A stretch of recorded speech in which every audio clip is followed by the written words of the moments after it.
one must be just here. Yeah, there's a camera. There's a camera on this. I'm looking where people are clapping. Here he is here.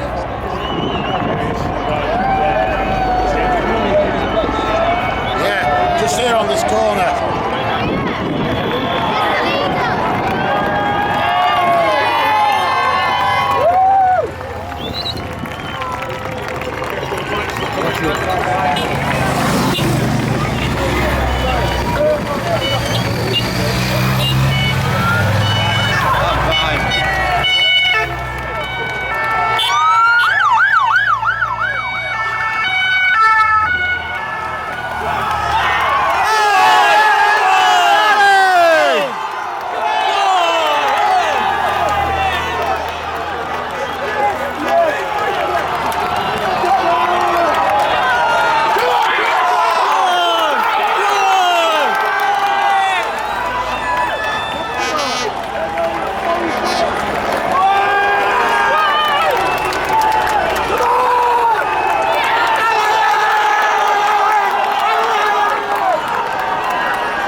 Get one of them bikes up quick.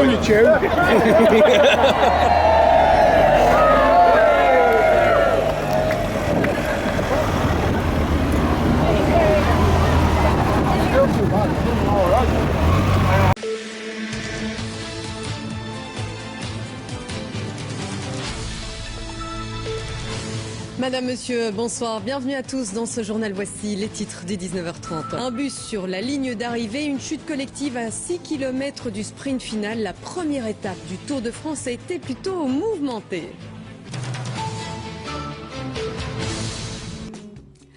En sport, le Tour de France s'était lancé ce samedi depuis la Corse. C'est une première dans l'histoire de la Grande Boucle et cette année, pas de prologue. La course a commencé par une étape en ligne, 213 km entre Porto Vecchio et Bastia.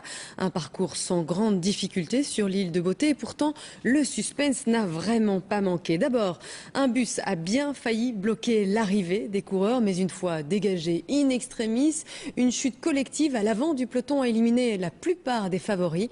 L'occasion est était rêvé pour l'Allemand Marcel Kittel qui s'est imposé au sprint. Résumé d'une course surprenante avec Kevin Papen.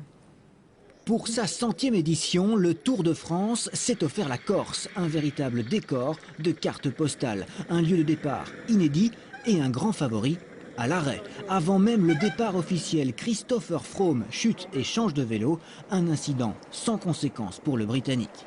Dès le départ, Jérôme Cousin a des fourmis dans les jambes. Le jeune Français est le premier attaquant du Tour.